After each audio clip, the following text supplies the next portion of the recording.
Hello everyone, welcome to Keystone life sciences. Last lecture में हम लोगों ने वेसिकुलर ट्रैफिकिंग की स्टडी स्टार्ट किया था। ठीक है, हमने वहां पे आपको जो भी बेसिक कॉन्सेप्ट होते हैं वेसिकुलर ट्रैफिकिंग के बारे में वो सारी चीज़ें मैंने आपको बताई कि वहां पे कौन कौन सी चीज़ों की रिक्वायरमेंट होगी, कौन कौन सी टर्मिनोलॉजी में आगे चल के यूज़ करूंगा, वो सारी चीज़ें मैंने आपको लास्ट लेक्चर में बताया। जैसे कि कोटेड वेसिकल्स क्या होती हैं, ठीक है, मोनोमेरिक जी प्रोटीन्स कौन कौन सी इन्वॉल्व होती है, ये सारी चीजें मैंने आपको लास्ट लेक्चर में इसलिए बताया था कि आगे जो आने वाली पूरी प्रोसेस है, जब मैं उसका मैकेनिज्म आपको बताऊंगा तब आपको आसानी से चीजें समझ में आएंगी। ठीक है, इस लेक्चर में हम लोग वेसिकुलर ट्रैफिकिंग की जो प्रोसेस होती है थोड़ा सा उसके बारे में डिस्कस करेंगे और फिर हम लोग मैकेनिज्म पे पहुंचेंगे। ठीक है, तो वेस्कुलर ट्रैफिकिंग किस तरह से ऑपरेट होती है सेल के अंदर में, आज हम लोग इसके बारे में बात करेंगे। कहाँ से वेसाइकिल बढ़ करती है, कहाँ कहाँ से वेसाइकिल बढ़ करती है और किस तरह से बढ़ करके एक ऑर्गेनेल से दूसरे ऑर्गेनेल तक या फिर प्लाज्मा मेम्ब्रेन तक मूव करती है। थोड़ा सा हम लोग इसका ओवरव्यू आज लेंगे और फिर हम लोग कौन कौन से मॉलिक्यूल्स वहां पे इन्वॉल्व होते हैं, कौन कौन से पाथवेज चलते हैं, ये सारी चीजें हम लोग नेक्स्ट लेक्चर में इसके बारे में बात करेंगे। ठीक है, तो आज सबसे पहले हम लोग बात करते हैं थोड़ा सा वेस्कुलर ट्रैफिकिंग किस तरह से ऑपरेट होती है सेल के अंदर में। ठीक है, मैंने आपको बताया था कि वो सारी प्रोटीन्स जो कि सिक्रीशन के लिए सिंथेसाइज होती हैं या फिर प्लाज्मा मेम्ब्रेन की प्रोटीन्स होती हैं, वो सब की सब सेक्रेटरी पाथवे में एंटर करती हैं।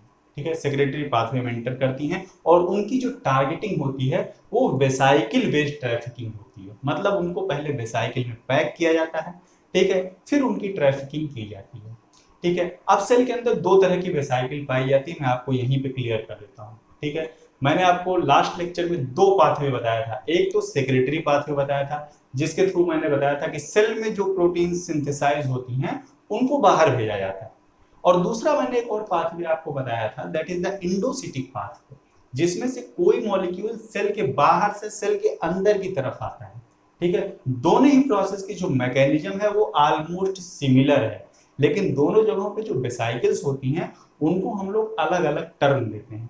जैसे कि जो वेसाइकिल सिक्रीशन के लिए जाती है, मतलब ऐसी प्रोटीन्स को लेकर के जाती है जो सेल के अंदर सिंथेसाइज हुई हैं और उनको बाहर की तरफ लेकर के जा रही है, ऐसी वेसाइकल्स को हम लोग कहते हैं सिक्रेटरी वेसाइकल्स। सिक्रेटरी वेसाइकल्स, ठीक। और इसको यहां पे मैं लिख देता हूं फ्रॉम इनसाइड टू आउटसाइड, मतलब सेल के अंदर से बाहर की तरफ लेकर के जाएगी या फिर सेल के अंदर ही एक ऑर्गेनेल से दूसरे ऑर्गेनेल तक लेकर के जाएगी, सेल के अंदर में ही ये काम करेगी। ठीक है, और एक दूसरी तरह की भी वेसाइकल सेल्स में देखी जाती है जिसको हम लोग कहते हैं इंडोसिटिक वेसाइकल। इंडोसिटिक वेसाइकल्स, इस तरह की जो वेसाइकल्स होती हैं वो मॉलिक्यूल्स को इंटरनलाइज करने में काम करती हैं, मतलब from outside of the cell, from outside to inside ये मूव करती है। ठीक है, तो दो तरह की वेसाइकल्स आपको सेल के अंदर देखने को मिलेगी और मैं दोनों टर्म यूज करूंगा। जब मैं आपको इंडोसाइटोसिस पढ़ाऊंगा तो मैं कहूंगा इंडोसिटिक वेसाइकल, और जब मैं आपको सेक्रेटरी पाथवे पढ़ाऊंगा तब मैं आपको बताऊंगा सेक्रेटरी वेसाइकल्स। ठीक है, तो ये दोनों टर्म मैं वहां पे यूज करूंगा। ठीक है, अब बात करते हैं थोड़ा सा सेक्रेटरी पाथवे की। मैंने आपको लास्ट लेक्चर में बताया कि जो प्रोटीन सिक्रीशन के लिए सिंथेसाइज सेक्रेटरी पाथवे में एंटर करते हैं। ठीक है, अब वेस्कुलर ट्रैफिकिंग हम लोग कहेंगे किसको, वो प्रोसेस क्या है। ठीक है, तो प्रोसेस होती है कि एक प्रोटीन अगर सिक्रीशन के लिए सिंथेसाइज हो रही है या फिर मेम्ब्रेन प्रोटीन है तो वो एक मेम्ब्रेन बाउंड कंपार्टमेंट में सिंथेसाइज होती है जिसको हम लोग ईआर कहते हैं। ठीक है, तो उस मेम्ब्रेन बाउंड कंपार्टमेंट में सिंथेसाइज होने के बाद वो एक मेम्ब्रेनस वेसाइकिल में पैक होती है। ठीक है, तो एक मेम्ब्रेनस वेसाइकिल में पैक होकर के वो एक पेरेंट मेम्ब्रेन से ओरिजिनेट होती है। ठीक है, जहां से वो प्रोटीन सिंथेसाइज होकर के आ रही है उस मेम्ब्रेन बाउंड कंपार्टमेंट को हम लोग कहते हैं पेरेंट मेम्ब्रेन, जहां से वो वेसाइकिल बड होगी। ठीक है, तो एक मेम्ब्रेन बाउंड कंपार्टमेंट से वेसाइकिल बड होती है और दूसरे मेम्ब्रेन बाउंड कंपार्टमेंट पे जाकर के वेसाइकिल फ्यूज होती है जिसको हम लोग टारगेट मेम्ब्रेन कहते हैं। ठीक है, तो पेरेंट मेम्ब्रेन से वेसाइकिल निकली और टारगेट मेम्ब्रेन पे जा करके वेसाइकिल फ्यूज हुई और उसने अपने प्रोटीन को वहां पे डिलीवर कर दिया। इसी पूरी प्रोसेस को हम लोग कहते हैं वेसिकुलर ट्रैफिक। ठीक है, यही पूरी प्रोसेस क्या है, वेसिकुलर ट्रैफिक। यहाँ पे जो ध्यान देने वाली बात है, मैं ये प्रोसेस आपको दोबारा इसलिए बता रहा हूँ, यहाँ पे जो ध्यान देने वाली बात है कि इस पूरी प्रोसेस के दौरान चाहे हम जो वेसाइकिल है उसकी बडिंग से लेकर के उसके फ्यूजन तक की बात अगर हम लोग करें तो इस पूरी प्रोसेस में जो मेम्ब्रेन का ओरिएंटेशन होता है वो कंजर्व रहता है। इस चीज को आपको याद रखना है, इसीलिए मैं पूरी प्रोसेस रिपीट कर रहा हूँ। तो मैंने कहा कि वेसिकुलर ट्रैफिकिंग के दौरान, during the vesicular trafficking, during the vesicular trafficking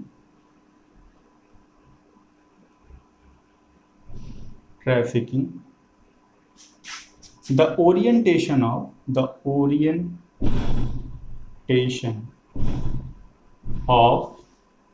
membrane is conserve रहता है। ठीक है, अब इस चीज को समझते हैं कि इसका मतलब क्या होगा। मैंने कहा कि मेम्ब्रेन का ओरिएंटेशन कंजर्व रहता है। ठीक है, चलें साहब, अब मैं बनाता हूं यहाँ पे एक मेम्ब्रेन, मतलब सपोज दैट कि ये जो मैं यहाँ पे बनाने जा रहा हूँ ये एंडोप्लाज्मिक रेटिकुलम का एक छोटा सा पोर्शन मैंने बनाया है। मैंने बताया था मेम्ब्रेन बाउंड ऑर्गेनेल होता है, ये हमारा जो एंडोप्लाज्मिक रेटिकुलम होता है ये एक मेम्ब्रेन बाउंड ऑर्गेनेल होता है जिसमें एक बाई लेयर होती है। ठीक है, सपोज दैट ये आउटर मोनोलेयर है और ये इसकी इनर मोनोलेयर है। ठीक है, इनर मोनोलेयर को मैं कुछ डिफरेंट कलर से बना देता हूँ तो आपको ज़्यादा समझ में आएगा। ठीक है, इसको मैं डिफरेंट कलर से बना देता हूँ, मैं इसको मैं ग्रीन से बना देता हूँ। ठीक, तो ये हमारी बाइलेयर हो गई किसकी, एंडोप्लाज्मिक रेटिकुलम का, ये हमारा ईआर है। ठीक है, ये इसकी आउटर मोनोलेयर हो गई और ये इसकी इनर मोनोलेयर हो गई। ठीक है, सपोज दैट इसके पास में एक प्रोटीन सिंथेसाइज होकर के आई है, ये एक प्रोटीन इसके ल्यूमेन में सिंथेसाइज होकर के आई है। क्या है, प्रोटीन। इस प्रोटीन की टारगेटिंग होनी है। ठीक है, अब अगर इस प्रोटीन की टारगेटिंग होनी है, सबसे पहले गाल्गी बॉडी में आएगी, प्रोसेस अभी आगे मैं बताता हूँ। ठीक है, तो इसका सबसे पहले क्या होगा, एक वेसाइकिल में पैक होगी। ठीक है, वेसाइकिल में पैक होगी, ये हमारा क्या, ये एंडोप्लाज्मिक रेटिकुलम का ल्यूमेन होगा। ठीक है, एंडोप्लाज्मिक रेटिकुलम का ल्यूमेन है, ये ईआर की मेम्ब्रेन है, ये वाला पोर्शन। ठीक, और ये ईआर के ल्यूमेन के बाहर ये वाला जो पूरा पोर्शन होगा, ये वाला जो पूरा पोर्शन होगा, ये क्या होगा, ये साइटोप्लाज्म होगा, ये हमारा साइटोप्लाज्म। ठीक है, अब क्या होगा, अब वेसाइकिल की बडिंग शुरू होगी। ठीक है, तो वेसाइकिल बढ़ करके मैं आपको दिखाता हूँ, यहाँ से वेसाइकिल की बडिंग शुरू होगी। ठीक, तो अब जब वेसाइकिल की बडिंग शुरू होगी तो ये कुछ इस तरह से होगी, मेम्ब्रेन थोड़ा सा इन्वेजिनेट कर करके। ठीक है, ये हमारी वेसाइकिल बड हो रही है और ये जो हमारी प्रोटीन है इस वेसाइकिल में क्या हो गई, पहुंच गई। ठीक, अब इस वेसाइकिल की पिंचिंग ऑफ होगी, वेसाइकिल यहाँ से टूट जाएगी। ठीक है, मैं पूरी प्रोसेस आपको आगे चल के बताऊंगा। अब आप यहाँ पे देखिए, जब ये वेसाइकिल टूटी, ठीक, जब ये वेसाइकिल टूटी तो हमारी वो मेम्ब्रेन का पोर्शन जो साइटोप्लाज्म की तरफ था वो अभी भी साइटोप्लाज्म की तरफ है, और जो हमारा ल्यूमेन की तरफ था वो पोर्शन अभी भी हमारा ल्यूमेन की तरफ है। मतलब पूरी इस वेसाइकिल के बडिंग के दौरान इस मेम्ब्रेन का जो ओरिएंटेशन था वो चेंज नहीं हुआ। ठीक है, मेम्ब्रेन अभी भी जिस ओरिएंटेशन में थी उसी ओरिएंटेशन में। अब क्या होगा, अब ये वेसाइकिल फ्यूज करेगी, ये वेसाइकिल फ्यूज करेगी गाल्जी कॉम्प्लेक्स से। ठीक है, तो मैं इसको फ्यूज करा के भी आपको दिखा देता हूँ, वहां पे भी इसका ओरिएंटेशन नहीं बदलने वाला। सपोज दैट ये गाल्जी बॉडी है, यहाँ पे मैं गाल्जी की एक सिस्टर्नी बना रहा हूँ, इसके पास भी बाइलेयर है। ठीक है, इसके पास भी बाइलेयर है। अब जब ये मेम्ब्रेन यहाँ से आकर के वेसाइकिल फ्यूज करेगी तब आप देखिए क्या होगा। ठीक है, ये वेसाइकिल आई और जब इससे फ्यूज करेगी तब भी इसका ओरिएंटेशन बदलने वाला नहीं है। ठीक है, जो हमारी आउटर में मोनोलेयर है वो हमारी साइटोसॉल की तरफ होगी और जो हमारी इनर मोनोलेयर है वो हमारी गाल्जी बॉडी के ल्यूमेन की तरफ होगी। कुछ इस तरह से आकर के यहाँ पे फ्यूज कर जाएगी और अपना कार्गो जो प्रोटीन लेकर के आई है उसको अंदर में रिलीज कर देगी। ठीक है, और ये चीज मैंने आपको, जब मैं आपको मेम्ब्रेन एसिमेट्री पढ़ा रहा था तो वहां पे भी मैंने बताया था, मेम्ब्रेन की एसिमेट्री को और मेम्ब्रेन के प्रॉपर फंक्शन को बनाए रखने के लिए ये प्रोसेस बहुत जरूरी होती है कि मेम्ब्रेन का ओरिएंटेशन जो उसके पेरेंट मेम्ब्रेन का है वैसा ही उसकी टारगेट मेम्ब्रेन पर पहुंचने के बाद भी रहता है। ठीक है, इससे होता क्या है, ये तो मैंने एक ल्यूमेन की प्रोटीन यहाँ पे आपको बना के दिखाया। सपोज दैट कि कोई यहाँ पे मेम्ब्रेन प्रोटीन है, ठीक है, कोई एक मेम्ब्रेन प्रोटीन है जिसका इस वेसिकल के थ्रू ट्रांसपोर्ट होना है। ठीक है, अब ये अगर मेम्ब्रेन प्रोटीन है, ये इसका ल्यूमेन वाला साइट है, ये इसका इस प्रोटीन का ल्यूमेन वाला साइट है और ये इसका साइटोसोलिक साइट। ठीक है, तो बहुत सारे मेम्ब्रेन रिसेप्टर, बहुत सारी मेम्ब्रेन प्रोटीन्स ऐसी होती हैं जिनके साइटोसोलिक फेज पे क्या होता है, एंजाइमेटिक एक्टिविटी होती है।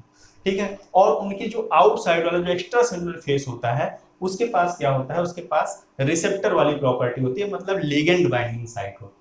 ठीक है, तो अगर ये ओरिएंटेशन मेम्ब्रेन का कंजर्व नहीं रहेगा, अब यहाँ पे होना क्या चाहिए कि जैसे सपोज दैट ये एक रिसेप्टर है, यहाँ पे इसकी लिगेंड बाइंडिंग साइट है और ये इसकी एंजाइमेटिक साइट है।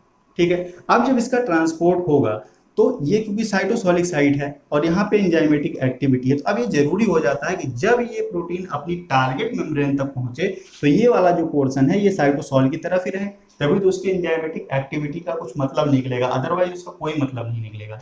ठीक है, इसीलिए मेम्ब्रेन जब ट्रांसपोर्ट वेसिकल के साथ मेम्ब्रेन किसी प्रोटीन का ट्रांसपोर्टेशन करती हैं तो अपने ओरिएंटेशन को हमेशा कंजर्व रखती हैं। जिस ओरिएंटेशन में वो चली थी उसी ओरिएंटेशन में वो अपनी टारगेट मेम्ब्रेन तक पहुंचती हैं, ताकि वहां पे जो प्रोटीन मॉलिक्यूल है, वहां पे जो लिपिड मॉलिक्यूल है, उनकी एसिमेट्री जो है वो डिस्टर्ब ना होने पाए और उनका प्रॉपर फंक्शन मेंटेन हो। ठीक है, तो कुछ इस तरह से अपनी पूरी प्रॉपर्टी को कंजर्व रखते हुए जो मेम्ब्रेन्स होती हैं वो जो सिक्रेटरी प्रोटीन्स होती हैं और मेम्ब्रेन प्रोटीन्स होती हैं उनको उनके टारगेट साइट तक पहुंचाने का काम करती हैं। ठीक है, एक बात क्लियर होगी। ठीक, अब हम लोग बात करते हैं सेक्रेटरी पाथवे की, कि सेक्रेटरी पाथवे में कौन कौन से स्टेप्स होते हैं और किस तरह से ये ऑपरेट होता है, थोड़ा सा हम लोग इसके बारे में बात करते हैं। तो सेक्रेटरी पाथवे की बात करते हैं, किस तरह से स्टार्ट होता है, किस तरह से ऑपरेट होता है। ठीक है, मैं यहाँ पे आपको इस तरफ लिख करके बताऊंगा और दूसरी साइड पे मैं आपको उसी समय फिगर भी बना करके दिखाता हुआ चलूंगा ताकि आपको चीजें आसानी के साथ समझ में आए। ठीक है, इस तरह में फिगर बनाऊंगा और इस साइड में प्रोसेस के बारे में जो भी एक दो पॉइंट जो होगा मैं लिखूंगा और मैं बोलूंगा, अगर आपको नोट करना हो तो आप रिवाइंड करके वीडियो को देख के उस चीज को नोट कर सकते हैं। ठीक है, अदरवाइज आपको ऐसे ही समझ में आ जाएगा। ठीक है, आप लोग बस चीजों को सुनिए यहाँ पे। ठीक है, तो सेक्रेटरी पाथवे की हम लोग बात करते हैं, तो सेक्रेटरी पाथवे की शुरुआत से लेकर सेक्रेटरी पाथवे के अंत तक मतलब प्रोटीन्स के उसके फाइनल डेस्टिनेशन तक पहुंचने तक इस पूरी प्रोसेस को दो स्टेजेज में डिवाइड किया जाता है। ठीक है, it operates in two stages. ठीक, दो मेजर स्टेजेस यहाँ पे होती हैं।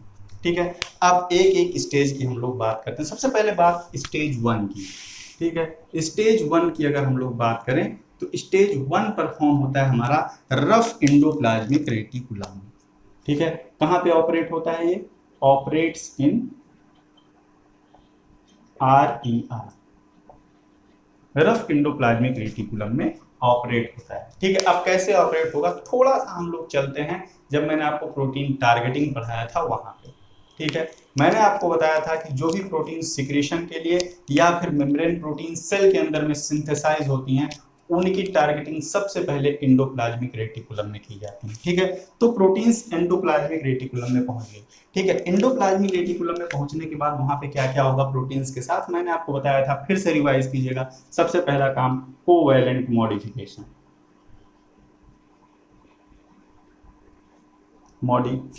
सबसे पहले प्रोटीन्स का क्या होता है, कोवैलेंट मॉडिफिकेशन होता है और उस कोवैलेंट मॉडिफिकेशन के दौरान क्या होता है, एनलिंक्ड ग्लाइकोसाइलेशन, एनलिंक्ड ग्लाइकोसाइलेशन होता है। ठीक है, पहला काम। दूसरा काम वहां पे क्या होता है, formation of disulphide bond, formation of disulphide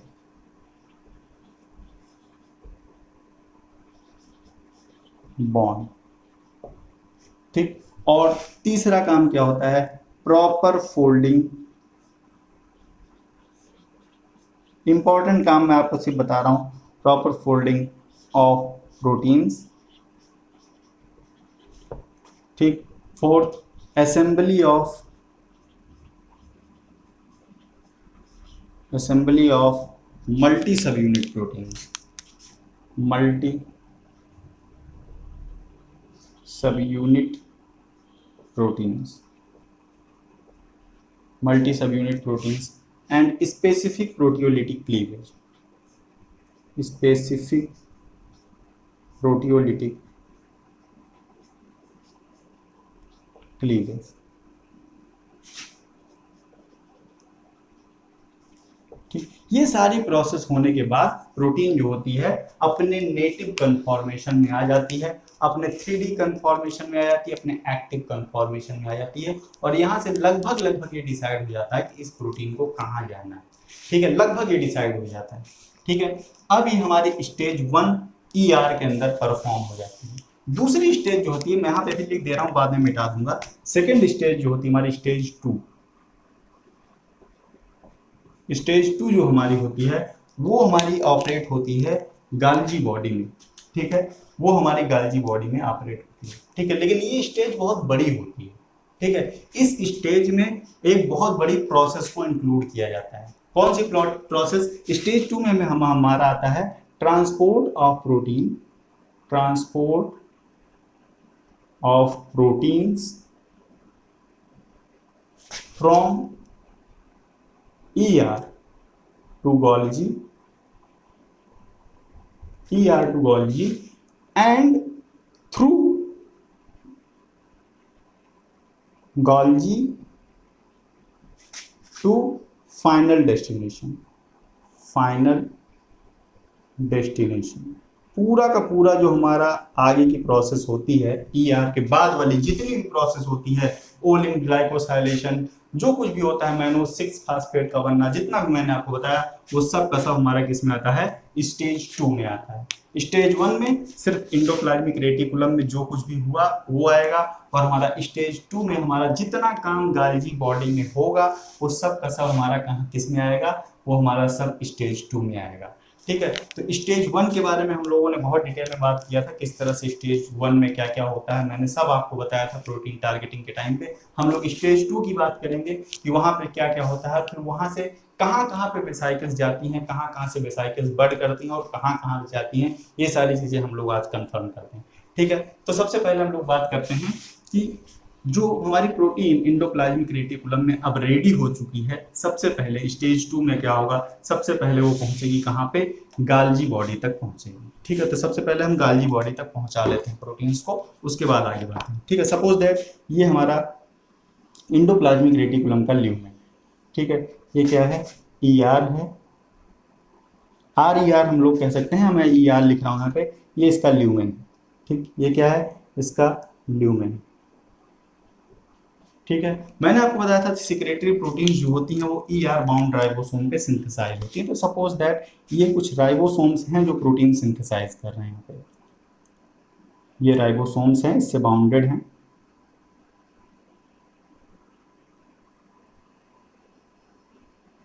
ये राइबोसोम है और ये mRNA हो गया।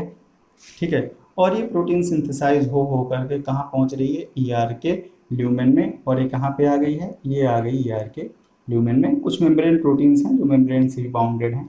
ठीक है, कुछ इस तरह से। ठीक है, अब इस प्रोटीन को पहुंचना है कहाँ तक? गाल्जी बॉडी तक। ठीक है, सबसे पहले क्या होगा कि ये प्रोटीन एक वेसाइकिल में पैक्ड होंगी। ठीक है, क्या होगा? वेसाइकिल में प्रोटीन्स पैक होंगी। तो किस तरह से पैक होंगी, थोड़ा बनाता हूँ मैं इस चीज को।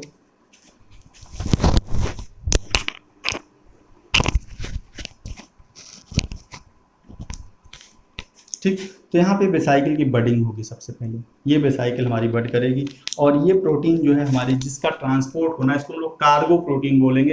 ये कार्गो प्रोटीन कहाँ पे आ गई? ठीक है, ये ER की मेम्ब्रेन से जो वेसाइकिल बड हो रही है वहां पर आकर के इनकारपोरेट कर रही है। ठीक है, अब यहाँ पे अगर आकर के इनकारपोरेट कर गई तो अभी इस वेसाइकिल की क्या होगी? पिंचिंग ऑफ होगी। ये वेसाइकिल यहाँ से क्या हो जाएगी? पिंच ऑफ हो जाएगी। ठीक है, पिंच ऑफ होकर के ये वेसाइकिल हमारी निकल आई है। ठीक है, और इस वेसाइकिल के पास क्या है? प्रोटीन। ठीक, ये जो हमारी वेसाइकिल यहाँ पे बनी है, इस वेसाइकिल को हम लोग कहते हैं एंटीरोगेट, एंटीरोग्रेड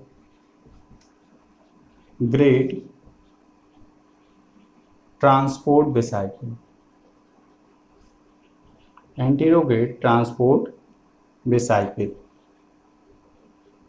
या फिर forward moving transport vesicle, forward moving transport vesicle.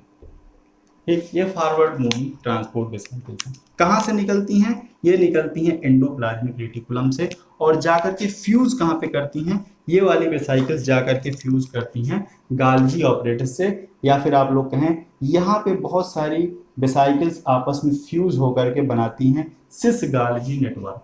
क्या बनाती हैं? सिस गाल्जी नेटवर्क। ये है हमारा सिस गाल्जी नेटवर्क। ठीक, कहाँ पहुंचेंगे? सिस गाल्जी नेटवर्क पे। अभी वेसाइकिल यहाँ से फ्यूज करेगी और अपना जो कार्गो है उस कार्गो को क्या करेगी? यहाँ पे रिलीज आउट कर देगी। ठीक, क्या करेगी? अपना कार्गो यहाँ सिस गाल्जी में रिमूव आउट रिलीज कर देगी। ठीक, कहाँ पहुंचा दी? ये सिस गाल्जी नेटवर्क बन गया।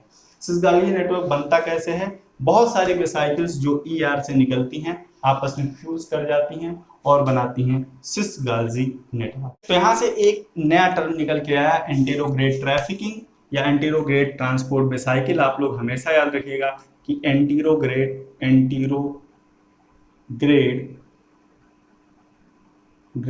Transport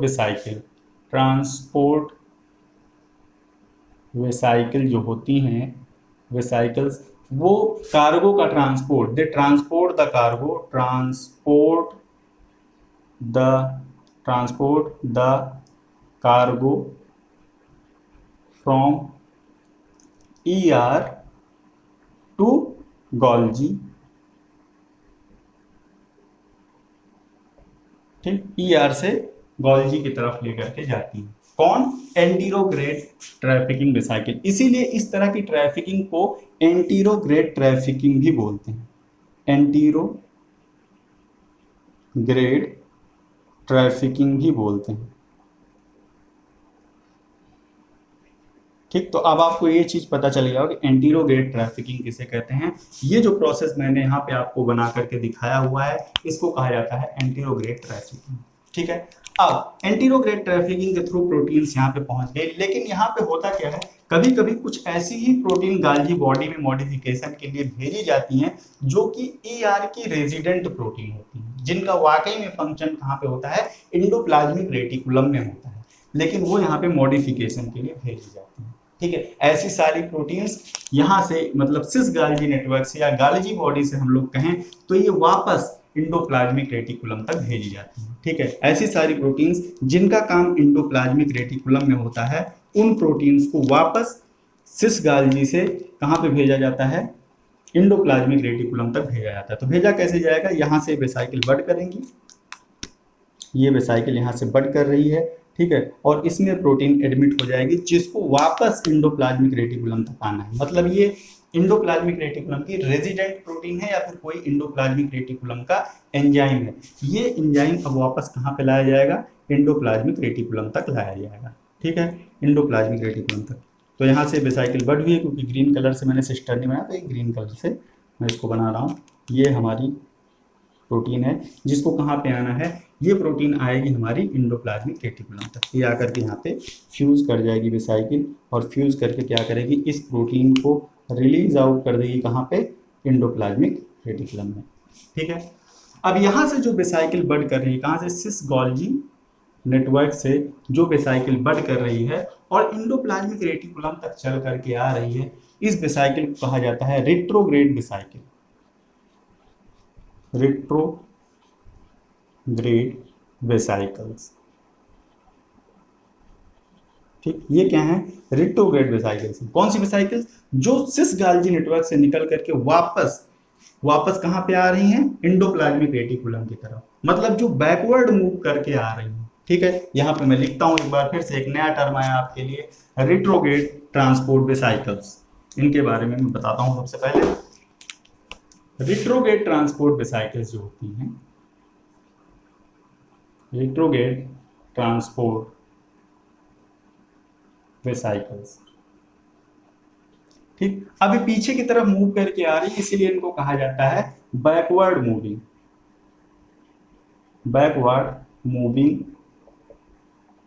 vesicles. वेसाइकल्स ये करती क्या है, they transport cargo from Golgi to ER. ठीक, और इस तरह की जो ट्रैफिकिंग होती है इसको कहा जाता है रिट्रोग्रेड ट्रैफिकिंग। ठीक, तो यहाँ पे दो नए टर्म मैंने आपको बताया, रिट्रोग्रेड ट्रैफिकिंग और इंटेरोग्रेड ट्रैफिकिंग। बहुत ध्यान से इसको याद रखिएगा, ये सवाल आपसे पूछा जा सकता है। ठीक है, तो रिट्रोग्रेड ट्रैफिकिंग में क्या होता है, जो प्रोटीन्स ईआर की तरफ वापस टर्न बैक होकर के आती हैं वो रिट्रोग्रेड वेसाइकल्स में बैक होती हैं और फिर उनको वापस कहाँ पे लेकर के आया जाता है, इंडोप्लाज्मिक रेटिकुलम तक लेकर के आया जाता है। कैसे लेकर के आया जाता है, कैसे पता चलेगा, सब बताऊंगा, नेक्स्ट लेक्चर में बताऊंगा सब। ठीक है, ये प्रोसेस होती है। ठीक है, अब बात आती है, ये तो मैंने कहा कि प्रोटीन यहाँ पे आई फिर वापस यहाँ पे आ गई, इसके आगे की बात, प्रोटीन इसके आगे कैसे बढ़ेगी।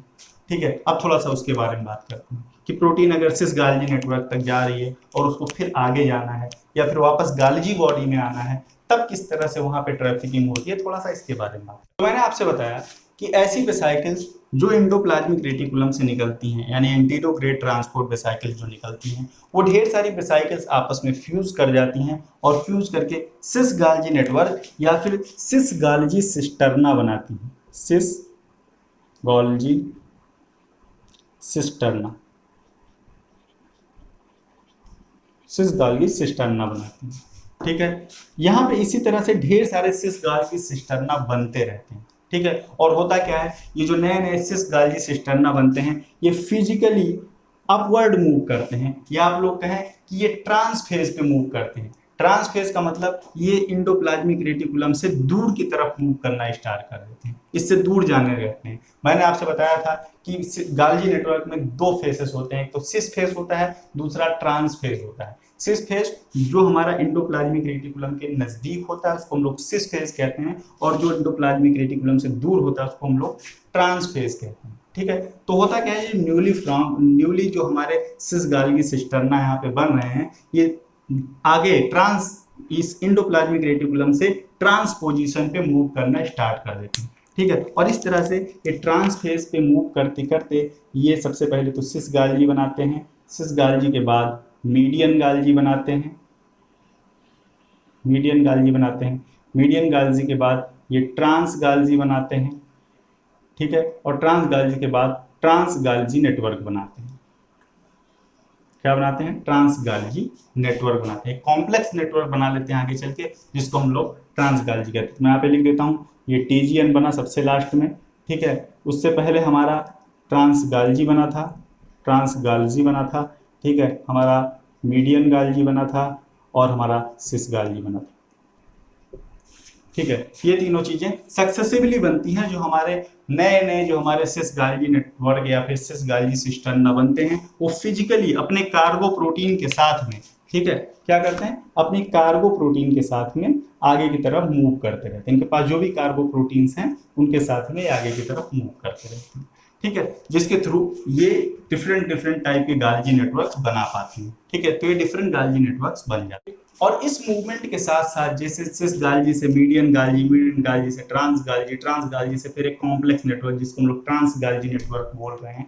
ठीक है, इस पूरी प्रोसेस में जिस तरह से प्रोसेस ये सारी चीजें बनती हैं, इस पूरी प्रोसेस को कहा जाता है सिस्टर्नल मैच्योरेशन। सिस्टर्नल मैच्योरेशन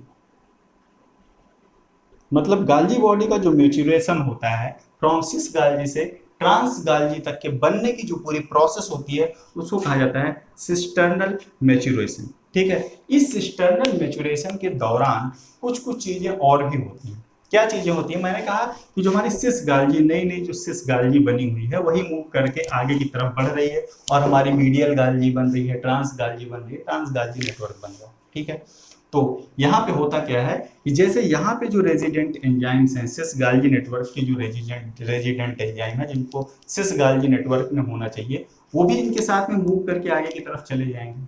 ठीक है, मतलब जो एंजाइम यहाँ था अब यही सेम सिस्टर्ना मूव करके हमारा सिस गाल्जी बना रहा है, ये वाला मूव करके हमारा मीडियन गाल्जी बना रहा है। ठीक है, तो होगा क्या, जो एंजाइम हमारा सिस गाल्जी के पास था कुछ टाइम के बाद वही सेम एंजाइम हमारा किसके पास भी होगा, मीडियन गाल्जी के पास होगा। लेकिन इसको होना कहाँ पे चाहिए, उसको सिस गाल्जी में होना चाहिए। इसलिए होता क्या है कि जो एंजाइम्स मूव करके यहाँ पे चले जाते हैं, सिस गाल्जी में चले जाते हैं, सिस ट्रांस गाल्जी में चले जाते हैं, मीडियन गाल्जी में चले जाते हैं, वो क्या होते हैं, वापस रिट्राइव बैक होकर अपने फाइनल डेस्टिनेशन तक पहुंचते हैं। ठीक है, मतलब अगर कोई सिस गाल्जी का कोई एंजाइम है वो मीडियन गाल्जी में पहुंच गया है, तो होता क्या है, उसको मीडियन गाल्जी से वापस सिस गाल्जी में भेज दिया जाता है। ठीक है, मीडियन गाल्जी से वापस सिस गाल्जी में भेज दिया था, तो यहाँ से बेसाइकिल बड करेगी और वापस वो आकर के कहाँ पे फ्यूज कर जाएगी, वो आकर के हमारी फ्यूज कर जाएगी सिस गाल्जी में। तो इस तरह से जो हमारा सिस गाल्जी का एंजाइम मीडियन गाल्जी में चला गया है वो कहाँ चला आएगा, वो हमारा वापस सिस गाल्जी में चला आएगा। इसी तरह से अगर कोई एंजाइम जो है हमारा जो कि मीडियन गाल्जी का है वो ट्रांस गाल्जी में चला गया है, तो यहाँ से बेसाइकिल बड करेगी। ठीक है, बेसाइकिल बड करेगी और वो बेसाइकिल इसको कहाँ पे लेकर के आएगी, वापस हमारा सिस गाल्जी में लेकर के आएगी। इसी तरह से यहाँ पे अगर चला गया है तो यहाँ से कहाँ पे लेकर के आएगी, वापस लेकर के आएगी।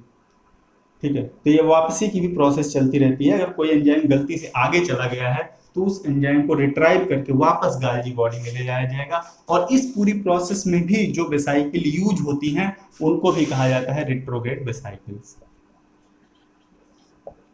रिट्रोग्रेड बेसाइकिल्स। ठीक, तो रिट्रोग्रेड बेसाइकिल्स के थ्रू एंजाइम जो गाल्जी बॉडी होती है वो भी अपने एंजाइम्स की पोजीशन को बैलेंस करके रखती है कि जिस एंजाइम को जहां पे होना चाहिए वो एंजाइम उसी गाल्जी नेटवर्क में पाया जाएगा या उसी टाइप की गाल्जी में पाया जाएगा, ताकि जो उसका फंक्शन है वो प्रॉपर तरीके से अपना परफॉर्म करता रहे। ठीक है, तो इस तरह से यहाँ पे गाल्जी नेटवर्क के अंदर में एंजाइम की रिट्राइविंग। ये तो बात रही कि अगर कोई प्रोटीन है जो गाल्जी बॉडी के लिए सिंथेसाइज हुई है, या फिर कोई प्रोटीन है जो ईआर के लिए सिंथेसाइज हुई है, गाल्जी तक गई तो ईआर तक आ गई। ठीक है, गाल्जी बॉडी में ट्रांस नेटवर्क में पहुंच गई है तो वापस किस तरह से मीडियन में आ गई। ठीक है, तो इस तरह की ट्रैफिकिंग यहाँ पे मैंने आपको बताया। ठीक है, रेट्रोग्रेड ट्रैफिकिंग और एंटीरोग्रेड ट्रैफिकिंग, इन दोनों की बात हम लोगों ने यहाँ पे कर ली शॉर्ट में। ठीक है, अब बात आती है कि अगर किसी प्रोटीन को सिक्रीट होना है या फिर प्लाज्मा मेम्ब्रेन तक पहुंचना है, ठीक है, तो उसकी ट्रैफिकिंग किस तरह से होगी। तो मैंने आपको बताया कि ऐसी सारी प्रोटीन्स हमारे सिस गाल्जी नेटवर्क में पहुंच जाती हैं और ये सिस गाल्जी नेटवर्क आगे मूव करता हुआ ट्रांस गाल्जी नेटवर्क में कन्वर्ट हो जाता है। ठीक है, सबसे लास्ट में क्या बनता है, ट्रांस गाल्जी नेटवर्क बन जाता है।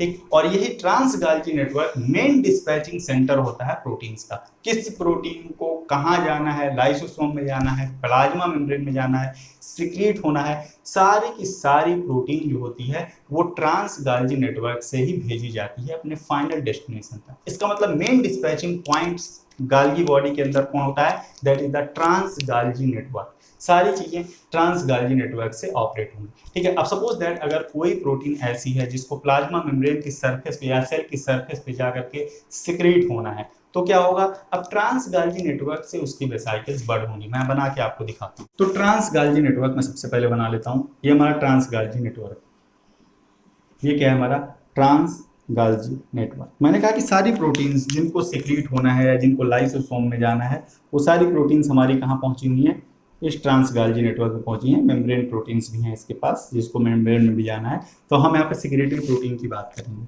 ठीक है, और यहाँ पे हमारी प्लाज्मा मेम्ब्रेन, ये क्या है, प्लाज्मा मेम्ब्रेन। ठीक है, और अब किस तरह से ट्रांस गाल्जी नेटवर्क से ट्रैफिकिंग होती है हम लोग इस चीज के बारे में बात करते हैं। ठीक है, सबसे पहले क्या होगा, बेसाइकिल की बडिंग होगी, यहाँ से बेसाइकिल बड करेगी, ये प्रोटीन यहाँ पे एडमिट हो जाएगी। ठीक है, अब किस प्रोटीन को सिक्रीट होना है, किस प्रोटीन को प्लाज्मा मेम्ब्रेन में जाना है, ये डिपेंड करेगा किस टाइप की बेसाइकिल है और उसमें कौन सी प्रोटीन एडमिटेड है, ये चीज पहले से ही पता होती है। ठीक है, ये सेलुलर सिस्टम डिसाइड कर लेता है पहले ही कि हाँ एक प्रोटीन मेम्ब्रेन प्रोटीन है, तो ऑटोमेटिक जाकर के मेम्ब्रेन में ही डिस्पैच हो जाती है। ठीक है, जिस प्रोटीन को सिक्रीट होना होता है वो सिक्रीट हो जाती है। ठीक, ये सारी चीजें पहले से ही प्री डिसाइडेड होती हैं।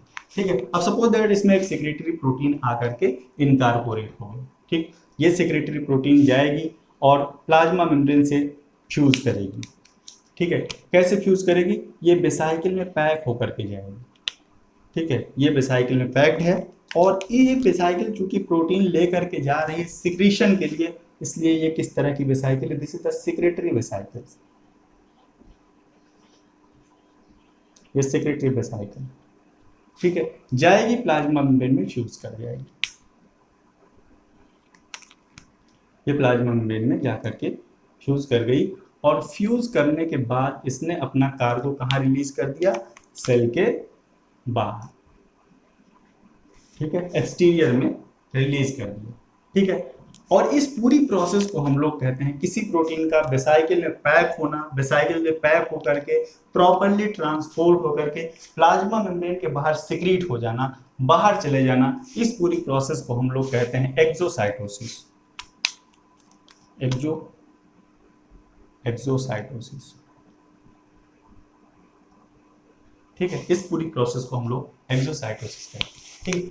कुछ सेल्स ऐसी होती हैं जिनके पास कुछ ऐसी प्रोटीन सिंथेसाइज होती हैं जो लगातार सेल के बाहर सिक्रीट होती रहती हैं, लगातार सेल के बाहर सिक्रीट हो रही हैं। इस तरह की प्रोटीन्स को हम लोग कहते हैं constitutive secretory proteins. Constitutive secretory proteins, ये लगातार सेल के बाहर सिक्रीट होती रहती हैं, ठीक है। और कुछ प्रोटीन्स ऐसी भी होती हैं जिनके सिक्रेशन के लिए सिग्नल की जरूरत होती है, इनको हम लोग कहते हैं रेगुलेटरी सिक्रेशन या फिर regulated secretory proteins. Regulatory secretion, इसको कहते हैं कॉन्स्टिट्यूटिव सिक्रेटरी प्रोटीन या कॉन्स्टिट्यूटिव सिक्रेशन, हम लिखते हैं यहाँ पे कॉन्स्टिट्यूटिव सिक्रेशन, ठीक। ऐसी प्रोटीन्स जो सेल से लगातार सिक्रीट होती रहती हैं, ठीक, उनको कहा जाता है उस प्रोसेस को कहा जाता है कॉन्स्टिट्यूटिव सिक्रीशन। और ऐसी प्रोटीन्स जो किसी सिग्नल के अकॉर्डिंग सेल सिक्रीट करती है उनको कहा जाता है रेगुलेटेड सिक्रीशन या रेगुलेटेड सिक्रेटरी प्रोटीन्स। वो रेगुलेटेड होती हैं, जब सिग्नल मिलेगा तभी उनकी एक्सोसाइटोसिस होगी, उससे पहले उनकी एक्सोसाइटोसिस नहीं होनी है। सेम इसी तरह से रिसेप्टर्स को भी ले जाकर के मेम्ब्रेन में इनकॉर्पोरेट हो जाता है, ठीक है। इसके अलावा मैंने आपको एक दूसरा पाथवे बताया था जिसके थ्रू सेल्स मॉलिक्यूल्स को इंटरनलाइज करती है, जिसको इंडोसाइटोसिस कहते हैं। इंडोसाइटोसिस की प्रोसेस ऑलमोस्ट सेम होती है। उसमें होता क्या है, मान लीजिए ये एक मॉलिक्यूल है जिसको सेल के अंदर आना है, ठीक है, बड़ा मॉलिक्यूल है, सेल के अंदर आना चाह रहा है। होता क्या है, हमारी प्लाज्मा मेम्ब्रेन इनवेजिनेट करती है और इनवेजिनेट करने के बाद एक वेसाइकिल लाइक स्ट्रक्चर बनाती है। ये हमारी प्लाज्मा मेम्ब्रेन क्या हो गई, इनवेजिनेट करके, और ये एक वेसाइकिल में कन्वर्ट होकर के इसने क्या किया, जो मॉलिक्यूल जिसको अंदर आना था उसको एडमिट कर लिया है, ठीक है। इसको हम लोग कहते हैं इंडोसिटिक वेसाइकिल। इंडोसिटिक वेसाइकिल में ले लिया इसको, ठीक, इंडोसिटिक वेसाइकिल थ्रू अंदर ले आई, ठीक है। अब ये वेसाइकिल किससे फ्यूज होता है, जाकर के लेट इंडोसोम से। लेट इंडो, ये आएगा लेट इंडोसोम के पास। लेट इंडोसोम फिर या तो इसको लाइसोसोम के पास भेज देता है, लाइसोसोम के पास भेज देता है, और या फिर लेट इंडोसोम इसको रिटर्न बैक कर देता है, कहाँ पे, प्लाज्मा मेम्ब्रेन पे। दोनों प्रोसेस होती हैं।